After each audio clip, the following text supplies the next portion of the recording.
Thank you. Senator Roberts. Thank you, Chair. Thank you for being here. We don't call it ACCC very often because seems that you do a very good job. My first question is to improve banking competition, and that's needed. Yes. More regulation or more independent banks providing competition? Which is it? We want both. Okay. The ACCC refused permission for ANZ to acquire Suncorp Bank on competition grounds. Thank you. We did. That was a very good decision. Would it improve competition in Australian banking if Suncorp was now purchased by a third party not currently involved in banking? So firstly, I should note that ANZ and Suncorp have taken an action for review in the tribunal, and that decision will come down next week. And so we await that decision. It may or may not be the same decision as the ACCC. However, our decision reflected that we were not satisfied that there would not be a substantial lessening of competition, and either Suncorp continuing independent as it is now or acquired by another party that was either one of the possible alternative transactions that was identified was, for instance, merger with an alternative regional bank or smaller bank, or by a party that is not currently a participant in the banking sector, would each retain the independent competitive constraint. Thank you. In your progress report on the Digital Platform Services Inquiry, you made the point that the ACCC continues to recommend the introduction of new and expanded industry-wide consumer measures, including prohibition on unfair trading practices. What industries or perhaps what context informed that request for more power? The ACCC is looking for that reform across the economy. We do see that in terms of digital platforms there, and for instance in online trading, subscription traps is a good example, that there is a significant capacity to have unfair practices and processes that deprive consumers of the ability to make informed choices. But we do see these problems across the economy, and we are seeking, and the government is proceeding through a consultation process which we hope, which will conclude in November this year, which we hope will result in the introduction of an unfair trading practices prohibition across the economy. Thank you. Would PEXAs, near, I think they're the conveyancing people, yes, near monopoly in electronic conveyancing, be an area where you would like more power to keep an eye on their use of market power?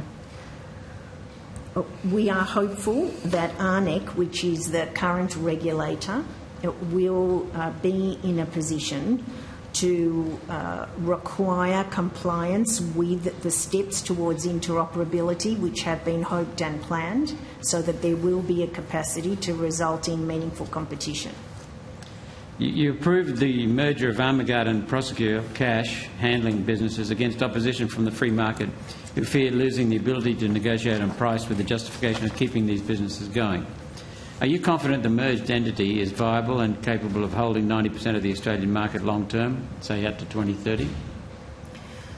It is correct that we did approve that merger on condition of an undertaking, and we were particularly conscious of the matters that were put before us relating to the loss of viability for two competing providers of cash in transit services, as there was such a significant decrease in the use of cash, particularly brought on during the period of COVID.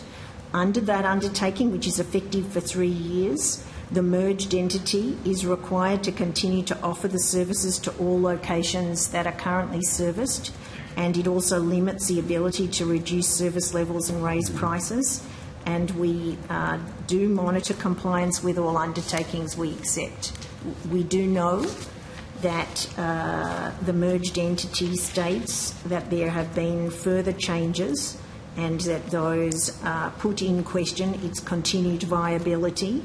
We have granted an authorisation, interim authorisation, that was sought by 20 members of the Australian Banking Association, the Reserve Bank of Australia, Treasury, Australia Post, suppliers of cash and transit services, a whole set, who were seeking to be able to negotiate to try to reach a resolution for continued cash in transit services on acceptable terms. That interim authorisation, we required as a condition of it that there are public reports monthly in relation to the discussions, because it was quite a significant authorisation that we enabled for those negotiations, and we have just this week received the first report, and it's available on our register. Thank you. Banks are refusing to accept or issue cash to profitable small players like Commander Security. This company has been debanked by all the Big Four, and now even a customer-owned bank. Banks are closing branches, pulling out ATMs, refusing to give cash to their own customers in a situation where identity and use of cash has been established. Cash is in effect a competitor to the bank's dream and the customer's nightmare of making a fee on every transaction and service every person makes. Are banks misusing their market power to eliminate cash as a competitor to their own electronic payment systems and to drive customers to fee-paying services? That's what it appears to be. We do currently have a misuse of market power action relating to financial services that is in the court against MasterCard. So we certainly look closely at misuse of market power questions in relation to financial services. There are a series of complex questions in there, including on the closure of branches, which APRA does monitor and report on. We have also reported on our concerns in relation to the manner in which there is muted competition between the banks, for instance, in relation to retail deposit products, and recommended regulation that will better inform customers so they can better exercise choice in the products that they acquire. It is difficult to separate what are changes that are occurring commercially because of the changes in the economy. Yeah, it's difficult to know who's the horse and who's the cart. Exactly what the boundaries are, but we do look at all these questions very carefully, both in terms of enforcement and also in terms of monitoring, and we are hoping to continue financial services monitoring, because we think they are essential services for Australian families. Are you aware of the Senate Select Inquiry into the closure of rural bank branches? Yes, we are. Okay. Yes. It seems quite clear from the ones that I've joined taking part in that it's the banks driving the reduction in cash. It seems very clear to us, but anyway, that's a matter for you. Banks are refusing to provide banking services to their customers. It's not just private cash handling companies. It's bullion dealers and legitimate cryptocurrencies being debanked. Last week, Bank West limited how much their customers could spend on buying crypto. Is this another case of the banks misusing their market power to harm the operation of a competitor? Is it worthy of your scrutiny? The ACCC participated in a working group and a task force together with APRA, the Reserve Bank, AUSTRAC and Treasury with a concern about debanking. And one of the recommendations from that has been that there needs to be better data collection to actually be able to better measure and monitor the pattern of and conduct in debanking, and also that there is more clarity in terms of the anti-money laundering and counter-terrorism financing requirements, which are bases upon which banks say that they need to make risk assessments and at times debank.